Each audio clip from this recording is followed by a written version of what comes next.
Hey everyone, Scott here. The video that you're watching is pretty long. What this is footage that I recorded of myself during my recent attempt at completing a challenge that was sort of set up by another YouTubian named Ryan Chattaway. In March of 2012, he said, I'm going to do a 24-hour movie challenge, watching DVDs for 24 hours straight, which he called the 24-hour movie marathon challenge. So I like to call it the Chattaway challenge for short, because I like alliteration. You know, that's when you have the same letters starting two different words. You know what I mean. Anyway, this is just basically me recording myself right before starting each film, and then after ending it, telling you what's going on and what time it is and how tired I am and everything like that. I had planned this for a few months, actually. I'd seen the videos originally in October or so. So I've been planning for this since then, waiting for the proper opportunity when I had the entertainment center in my home all to myself and I could watch for 24 hours straight without disturbing anyone else. But I want to watch the game. Well, I'm watching movies for 24 hours straight. Why the heck are you doing that? You know, I wanted to avoid those conversations, so that's why I did this just a couple days before Christmas. Anyway, one thing I wanted to mention is that because I live in an apartment building where sound is easily transmitted from my apartment through the floor to the apartment below me, I ended up watching most of the movies with a pair of wireless headphones. And I had like 3 sets of batteries to run them on, which is very helpful, because otherwise I would have been screwed. So that's why when you see me watching the beginning or the ending of a movie right before I'm about to talk about it, you don't hear anything. Now, during the middle of the day, I didn't have that problem. I was able to put the sound on, basically, so you can hear it, which comes in handy when you hear the music from Nixon, which is awesome. Yeah, just want to mention that's why, because when I actually recorded myself, I didn't bother to explain what why there was no sound. So I just wanted to mention that. I wanted to do a marathon like this for a while, actually, without knowing about this particular challenge, because I'd read about Butt-Numb-a-thon in Austin, Texas. The Alamo Drafthouse movie theater in Austin every December hosts what they call Butt-Numb-a-thon, which is 24 hours of cult movies and a couple of more recent movies thrown in. This year they led off with Martin Scorsese's new film Wolf of Wall Street, and then showed a bunch of really cult obscure movies in addition to like trailers for cult movies, you know, just stuff that hardcore movie buffs like. And I've been reading about this for many years. When I read about the one they did in December of 2003, they, I think, started off with the final Lord of the Rings movie, which Peter Jackson personally permitted them to look at there before the movie was out, but also an advanced screening of an unfinished Passion of the Christ, which Mel Gibson personally authorized that they show there. It's like, geez, if these are the kinds of movies that they're getting at this festival, I'd really like to go sometime. I never did. I never did go. But that's okay, because a marathon like this is, for me, best when I have, you know, the place sort of all to myself, and I can just stop and start movies and take breaks at my leisure, and use the bathroom whenever I need to, and adjust the itinerary if I want to. As I learned during the course of the marathon, it's not always best to watch movies that you've seen many, many times before. Anyway, so I wanted to try it, and I did. So here is the footage of me actually trying to watch movies for 24 hours straight. So, I'm about to get underway here with the Ryan Chattaway 24-hour movie marathon challenge. This video that you're watching is, of course, a compilation of clips that I recorded throughout the marathon. But as of yet, of course, as of this recording, I haven't even started yet. I've got my laptop here with me, so I can do live Facebook updates. So I'll be doing that. I don't know how often I'll be updating during the first couple movies, because the first 2 movies I'm doing are ones I haven't seen before. I should probably ignore the laptop during that point, just focus on the film. I have drinks and at the ready, and I'll be taking breaks to head out for a little bit of exercise and fresh air and pick up something to eat on occasion throughout the day. But it's almost 7:15 a.m., which would make it about 1:15 p.m. London time. I have these wireless headphones, which will be very helpful, because I live in an apartment building where sound is easily transmitted from this apartment to the apartment below. Luckily, I'm on the top floor, so I don't have anyone directly above me. But yeah, don't want to make too much noise, especially towards the end when I'll be, you know,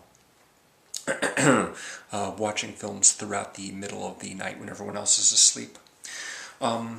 Of course, this is Ryan Chattaway's challenge, the one that he started in March of 2012 and did again this last March, and probably do it again this March. The first film that I'm... Oh, I should go over the rules real quick. Excuse me. So, let's see here. Excuse me. The rules, in addition to just basically watching movies consistently for 24 hours straight, is that one of the movies has to be a Best Picture winner at the Oscars. One has to be a personal favorite. I have lots of those. That's easy. A film that is at least 3 hours or 180 minutes long.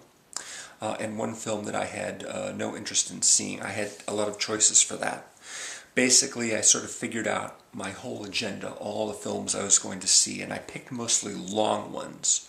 So they would be easy. It would be easier to add up the total. I wouldn't have to change discs so often. For the long one, I had a couple of candidates, movies like Sex and the City and Memoirs of a Geisha, and movies that I figured would be just truly awful, or at least very boring. But I needed a little help because anything that I picked would be, by definition, a film that I had maybe a little bit of interest in. So I went on Facebook yesterday and pitched a bunch of titles and said, help me pick one. And the consensus, the slim majority seemed to be for the Daniel Craig film Defiance. So I'll be watching that one, but first I will be doing La Dolce Vita. I entered a contest that Ryan Chattaway had a while back. It was on the top 5 most well-directed movies. That was basically what he had to make the video about, your top 5 most well-directed movies. And he picked me for the winner, and he sent me this as a prize. And although this is nearly 3 hours, which fits criteria, and is also a foreign language film, which fits the supplemental rules that he discarded earlier this year, when a foreign language or remake film won a previously unseen classic and a box office flop, and I have all that, but this is actually going to be my previously unseen classic. Ryan, I know you must be disappointed in me because you sent this to me a while back and I still have not watched it, but that's going to change now. And really, what better way to start off the Ryan Chattaway Marathon Challenge than with the very movie that Ryan sent me as a prize. So, you know, I've got it all loaded up. I'm ready to start. And I'll get back to you as the day goes on. Here we go.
Well, one down.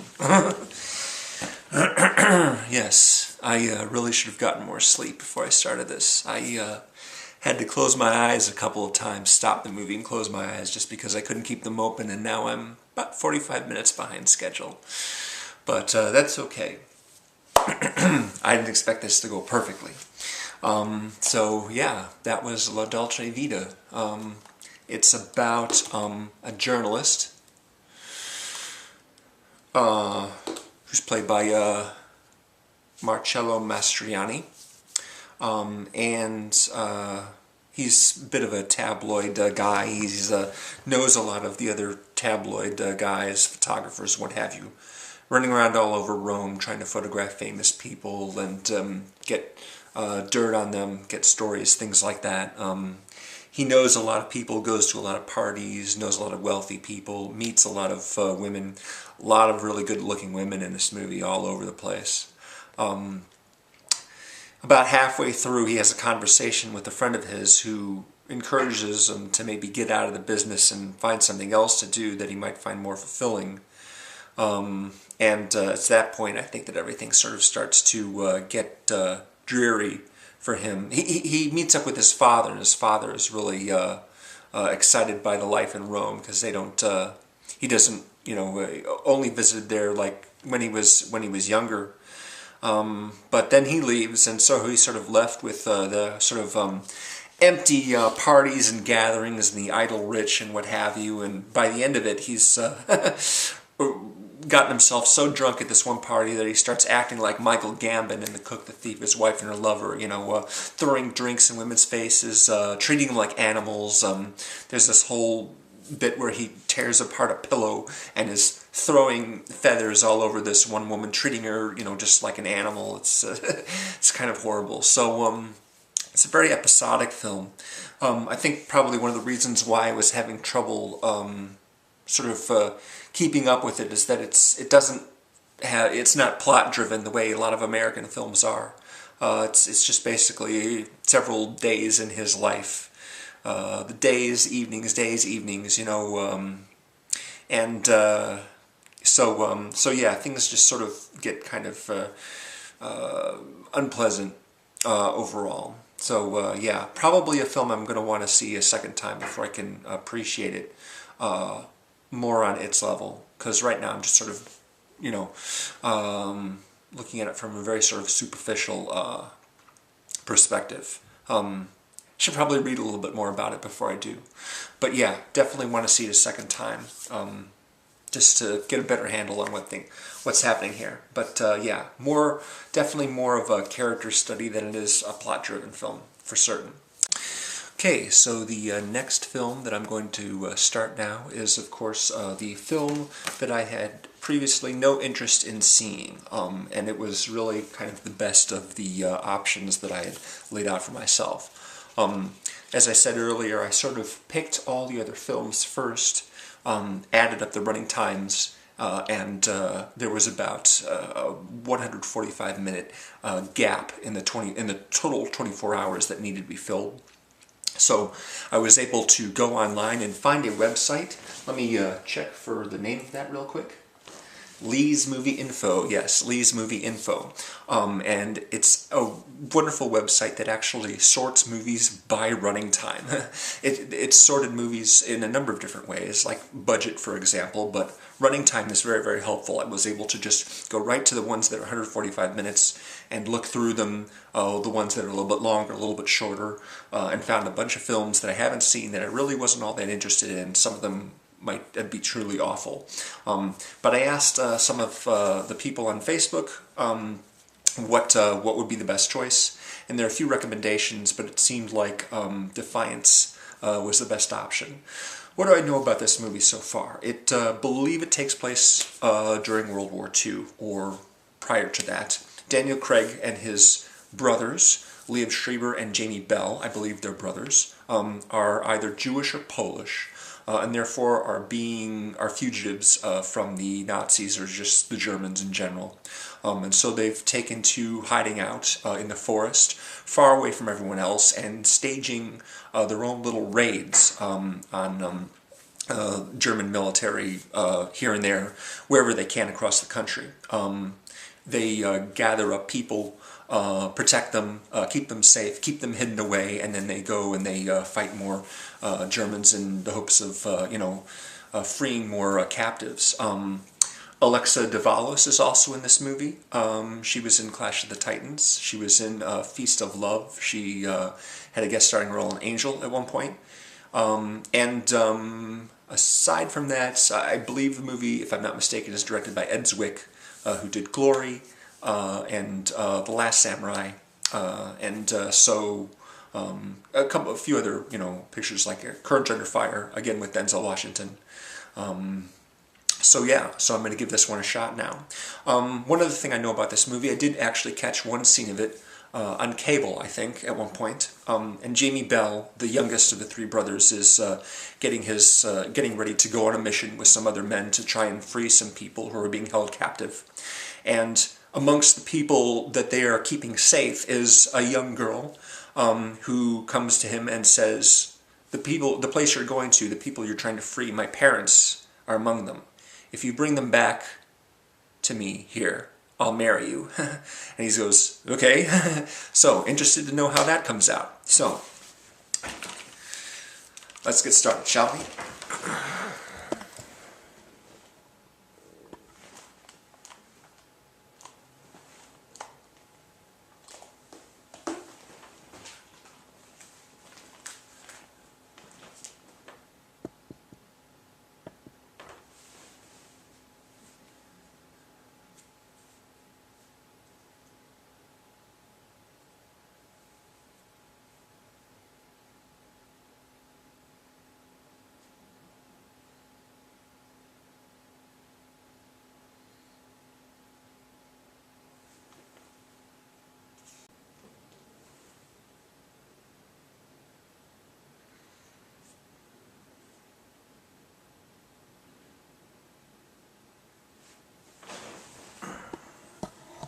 So, that's Defiance.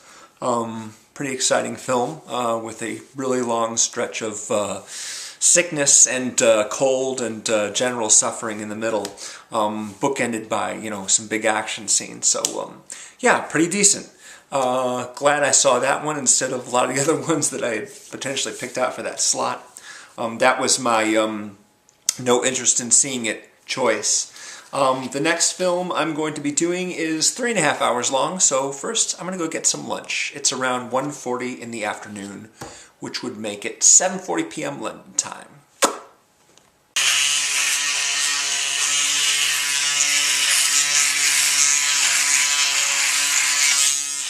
figured this is as good a time as any to do this. Okay, so I had a nice walk outside. It's pretty darn cold out right now, but nevertheless, good to get out and get a little fresh air, and I picked up some Chinese food, and I'm about to start in on that and start the next film, which will fulfill my obligation of seeing a movie that is 180 minutes or more. The Ford film, obviously, that I saw, La Dolce Vita, that came pretty close to 3 hours, but didn't quite exceed it. This will more than make up for that. That is Nixon by Oliver Stone. One of my very favorite Oliver Stone movies. Actually, for the purposes of this marathon, I probably would have picked JFK if I had planned ahead. I just saw that again a couple weeks ago for Sissy Spacek Week on the Collab channel, and I really, really enjoyed it. Very, very watchable. This, not quite as watchable, not quite as dynamic visually, still very quite dynamic. This is more of a drama, whereas JFK plays a lot like a thriller. And of course JFK has that killer courtroom sequence that goes on for like 45 minutes at the end of the film. But this is still a really good movie. I haven't seen this probably since the 90s. And this is the first time I'm watching this disc. I picked this disc up when Borders was closing down for a song. And this of course is the extended version, which is 3.5 hours instead of 3 hours and 10 minutes. It is a really good movie, and has, of course, one of my favorite John Williams scores of all. So, it's 2:05. Let's get started here with Nixon, shall we?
Well, that is a very, very long and challenging and complicated and very interesting film. Yeah, probably would have enjoyed JFK a little bit more, but it's still a terrific movie. A lot of people have problems with it, but yeah, there's just so much to take in.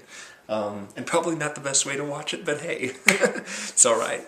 That last bit right there is a song I think called Tannenbaum.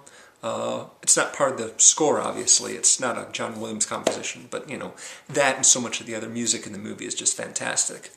It's about 5:45 p.m. right now. So still got a ways to go. Knocked off 3 movies so far. So that would make it about 10.5 hours, I'd say, that I've been watching now. My next film is going to be my official entry for remake. That's one of the criteria, one of the old criteria anyway, is to have either a 4-language film or remake.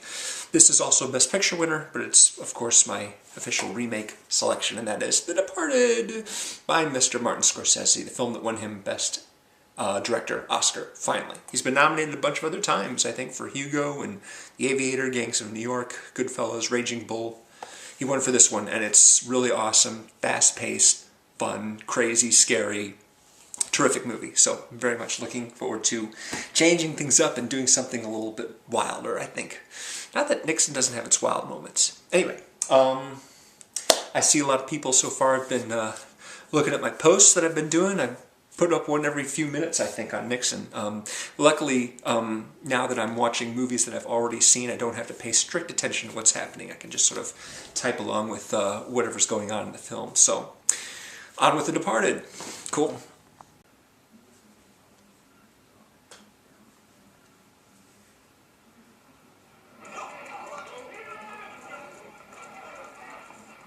I don't want to be a product of my environment.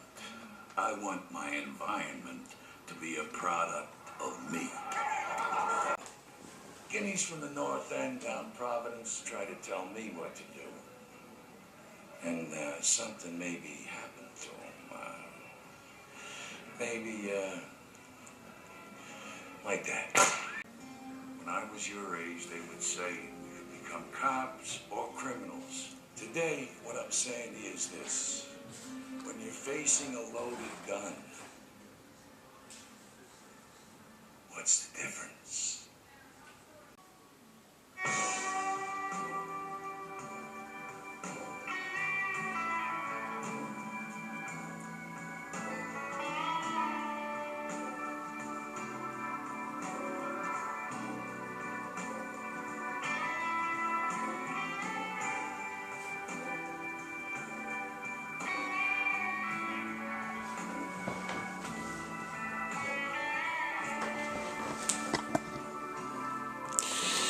Terrific movie. Great movie.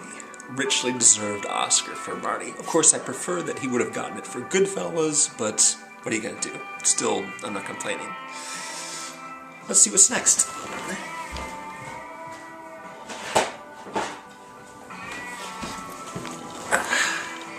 Box office flop, perhaps? That's one of the criteria here, at least was from last year.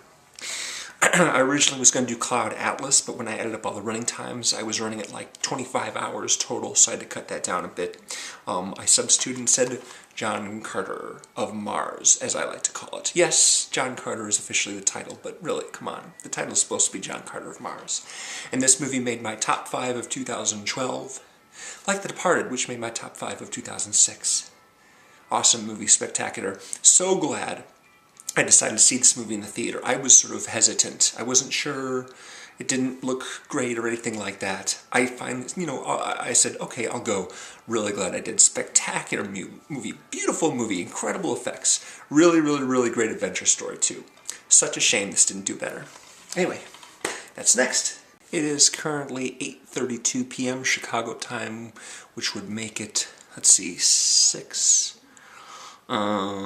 2:30 a.m. London time, and Australia's, or whatever, I can't do that off the top of my head. Anyway, John Carter.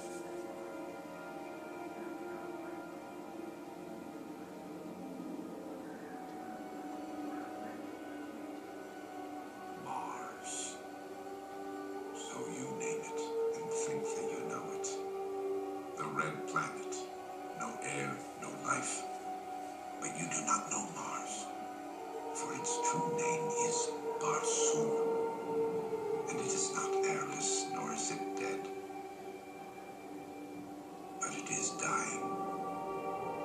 The city of Sotanga saw to that.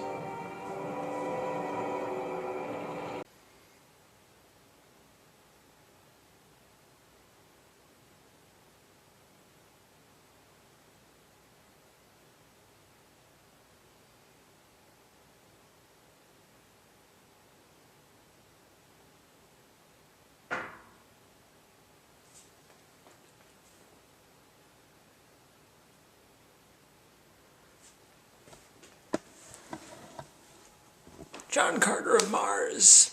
Love it. Andrew Stanton, of course, is the director of a couple of Pixar movies, such as WALL-E and Finding Nemo, both outstanding. And I have to say I like this movie way more than Mission Impossible Ghost Protocol, which was directed by an arguably superior Pixar director, Brad Bird, who did The Incredibles and Ratatouille. Anyway, terrific movie. Really liked it a lot. So what's next? I think that the Best Picture one will be next. It's 11:45 right now, and technically I ought to be starting my movie number 7 at 11:55 in order to get done in time, so I'm going to pick a shorter one. I don't, I have basically, aside from the criteria, which is 7 selections right here, 2 others, so I might not have time for that second one, I'm not sure. But as of now, I've got, let's see, 8.5 hours basically to finish 4 films, which I could do if they were short, but not all of them are, so we'll see about that. The next movie I'm going to be doing is the Best Picture thing. And like I said, I was originally going to be doing, well, no, I didn't say, Spielberg originally, Schindler's List. That was going to be my Best Picture selection, but it's 3 hours, 15 minutes. Since I'm a little behind, I thought I'd pick one. I just happen to have another Best Picture winner that is less than 2 hours, and that is You'll Have the Time of Your Life. Bring all your friends, your kids, and your wife to Chicago, Chicago, my hometown. I actually bought this secondhand for really cheap, and I haven't watched one time since I got it. I think I only saw it one time in the theater. I mean, I've seen bits of it since then, but not all the way through, so a nice under 3 hour Best Picture winner. We're getting into the sort of dicey portion of the marathon right now. The last stretch is the point in which, exhaustion could set in. I have a little 5 hour energy capsule thingy here, right? Just in case. I've never actually had one of these before. I don't know what kind of effect it will have on me. But if I do use it, it'll be in about 2 hours time at 1:15. Right now it's 11:15. I've just gone out, gotten myself some food. I'm sort of invigorated from the cold air and the brisk walk, so yeah, let's get started here with the Best Picture thingy.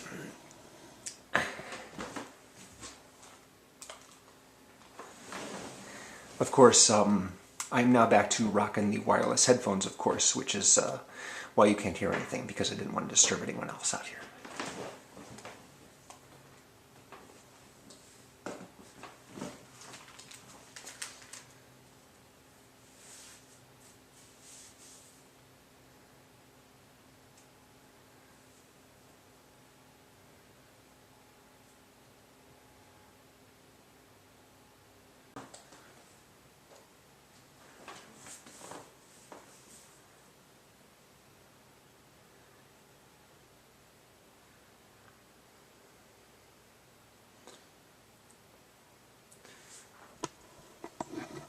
So, Chicago, really enjoyed it. Lots of great music. I didn't remember half the numbers, of course, but yeah, it's very cool. So, it's 1:15. There's exactly 6 hours left. Exactly, which means I have time for 3 2-hour movies. If I can make it that long. I decided to do Matchstick Men next. This is another disc that I picked up on the cheap, secondhand. One of Ridley Scott's most enjoyable films. So I'm going to tackle that one next. I still have a big favorite to do, an official favorite. So I don't know. I'll figure out what that one is later. I'm probably going to do that one last.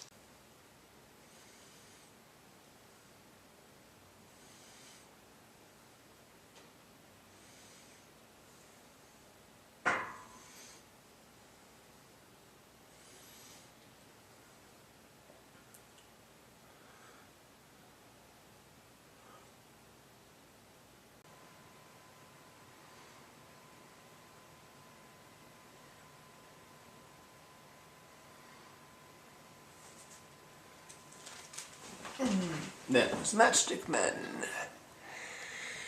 It's 3:23 in the morning. I'm not sure what to look at next. I've got just under 4 hours left to go. So obviously anything that I watch is over 2 hours is going to cut into the other movie, whatever that is.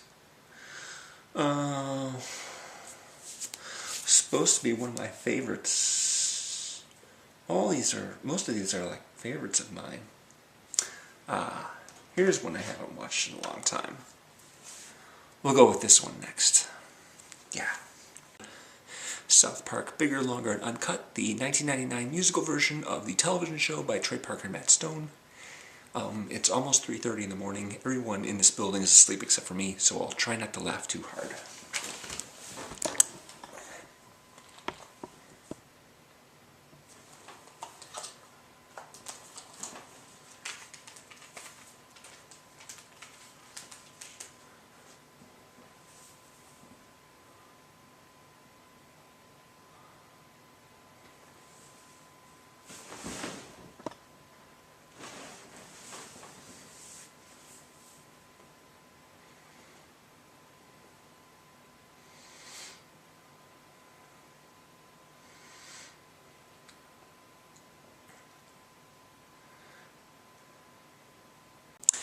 Well, everybody, it's about 10 minutes to 5 a.m., which means I have almost exactly the right amount of time to watch a 2-hour and 20-minute film in its entirety before 7:15 a.m., which marks the end of the 24-hour marathon. I'm tired, but I made it this far so I can make it the rest of the way. And of course, last is definitely best in this case. My selection for personal favorite film, a movie on my top 20 of all time, and the very best movie made from a comic book ever. Batman Begins.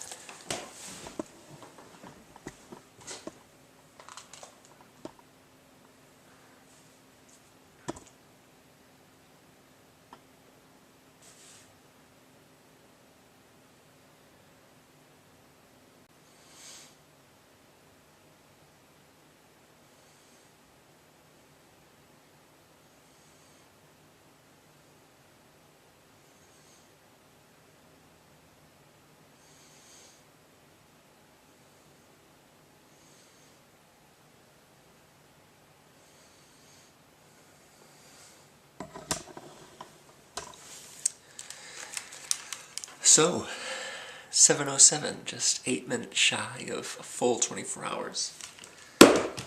I'd say that's good enough for now, don't you? So now it's the day after Christmas, and you know, I enjoyed my holiday, and now I'm ready to post the video that I cut together with all the footage. So I want to talk a little bit about my experience. La Dolce Vita was a movie that I felt I didn't really fully appreciate when I saw it this time, so I'm going to be watching it again pretty soon. But overall, it's a very, very good-looking movie. Defiance is a movie that I also enjoyed, so that was good. It was something that I'd been kind of reluctant to see because as the movie was about to come out, I'd seen the trailer so many times for other movies that I was sick of it before it even came out, so I never bothered with that. One thing I want to mention about Defiance is that there are 3 male leads, the brothers, played by Daniel Craig, Liev Schreiber, and Jamie Bell, and each one of them has a lady. They have their own female which they hook up with. Jamie Bell gets married to Mia Wasikowska, and Daniel Craig gets together with Alexa Davalos, and Liev Schreiber also has a lady an actress I'm not familiar with. But the closing titles of the film actually only address one character, one of the 3 female characters, so I'm guessing that the other 2 were fictional inventions. Don't know how much of what happened in depicting the film actually did take place, because I'm sure there's a high degree of fictionalization. What I do know is that the brothers were real, and that they did sort of organize a whole thing in the woods for these people who were, you know, hiding out from the Germans. Overall, pretty decent movie. Nixon, again, I really probably should have watched JFK instead if I hadn't seen it just a few weeks ago. One thing that I figured was that the best way to watch movies like this, and this is not a great way to watch movies overall, because instead of sort of enjoying the film and then taking the time to think about it afterwards, you're starting a new one right away. So the whole thing moved pretty quickly, despite the fact that I was pretty tired. The day kind of whipped by fairly fast. So JFK would have been a more entertaining film, I think, to see, because I'd seen Nixon, although it had been years since I'd seen Nixon, I'd seen it maybe 5 or 6 times. Although I enjoyed it, it probably would have gone with something different. The Departed, of course, is a movie I'd seen multiple times. You know, again, I enjoyed that, but still, it's a long film. So, and John Carter, of course, I'd seen pretty recently. It only just came out last year. I was originally planning to watch Schindler's List, but I switched to Chicago, and Chicago is probably the movie that I enjoyed most of the whole marathon, because I'd only seen it one time before in the theater, and that was, you know, well over 10 years ago. Really enjoyed the movie, great acting, really great music, and went by pretty quickly, consistently well-paced, entertaining. All in all, it was a really, really good choice for this. I also set aside The Avengers, and The Girl with the Dragon Tattoo, the David Fincher version, to watch, but I was running short on time, so I needed to substitute shorter movies instead, which was a good thing, because The Avengers I've seen at least 10 times. And The Girl with the Dragon Tattoo, every once in a while, since I own that disc, I'll just pop it in to watch some of it, just because, you know, it's visually so exciting. So I substituted Matchstick Men by Ridley Scott, which I'd seen maybe twice before, and South Park Bigger, Longer, and Uncut, the feature film. Got text, excuse me. Then there was, and both of those I thought were good choices, because with Matchstick Men, it's about con artists, so there's a twist, and I was able to, you know, kind of watch the movie with that in mind. That was fun. And with South Park, of course, it's just a very, very fast-paced movie, lots of fun songs, you know, really raunchy humor, and I find that movie quite funny. And the last movie, of course, I picked was Batman Begins, which was probably a mistake, because that's a movie that I've seen at least 20 times. And it is pretty long. I love the movie. It's a terrific movie, but yeah, probably should have gone with something that I wasn't as familiar with, something that I'd seen before and really enjoyed, but hadn't seen so many times. So again, it was just more a matter of, okay, just got to get through this one movie and then I'm done. And so that's not the best way to enjoy the movie. It's not a great thing to make an endurance contest out of it. You know, seeing movies one at a time, and maybe if you see more than one movie in a day, probably I would limit it to 2. That's just me personally.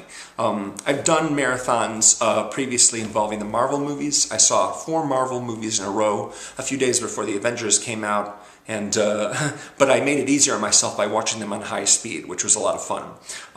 And recently I finished rewatching the Firefly series by Joss Whedon. I had, in like a single sitting, I watched like the last 3 episodes of the show and then Serenity the film. So that's like 5 hours of continuous watching.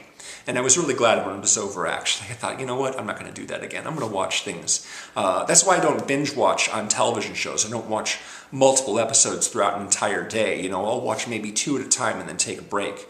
And with movies, I'll watch them 1 at a time, just because it's better for me anyway, to watch them and then enjoy them and then just kind of, you know, enjoy thinking about them later on. So today I'm actually planning to see Wolf of Wall Street, which is 3 hours long. So we'll... yeah, okay, gotcha, thanks. I'll get you in a second, sir. Anyway, thank you very much for watching. I know this is a long video. I hope that you enjoyed it, though. And I'm going to add some links below to other people who have done this challenge, as I did on previous videos. So you can take a look at other people's movie marathon experiences from the Ryan Chattaway challenge. Thanks again very much for watching. Appreciate it. And thank you, Ryan, very much for setting the ground rules for this, because I had a lot of fun planning it, that's for sure. I enjoyed most of the marathon, but I had a lot of fun actually planning and thinking about what I was going to see and how I was going to see it. Take it easy, guys. Have a good one.